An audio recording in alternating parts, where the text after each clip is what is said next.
Ugogo uBeatrice Maphumulo oneminyaka ngama-79 ukhulisa abazukulu abane.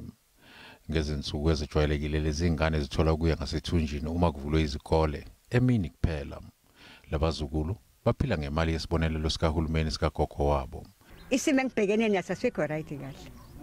Ngoba ngimdala ngize ngifise nokuthi mhlasimbe mangabe ngiyasebenza ngabe kuningi engicabanga ngakho enhlizweni emakwazi ukufitheka akwazi ukwenza. Bangihlala nabantwana. Akho ngane enye yami engiphosela thupho sheleni. Ngiphila ngemali kahulumeni yodwa engiphila ngayo. Anginamali eqhamuke eceleni enye. Izimo ezifana nesalomndeni wakwaMaphumulo ezisukumise inhlangano ebizwa ngeSiyasizana KDZ Network. Izisebenzi zalenhlangano zithi intsha lapha isebenza ezitolo zokudla, ezokugcwala izinwele nasezitolo zokucima ukoma, kepha i-lockdown iphazamise kakhulu njengoba ibingasayi emsebenzini. Some of them are very poor, actually. You know, some of them are not working in their household.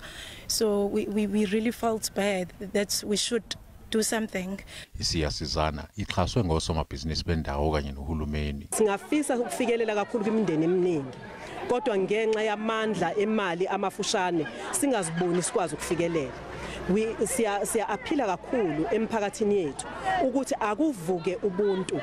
Uthi mawubona omunye umuntu ohluphekile ubusuthi kungathi lo awuhlupheke ngaphezulu kwami. UNonhlanhla unxusa intsha yendawo ukuthi yelekelele nayo ukunqanda lesihlava sodlamo loyamene nobulili.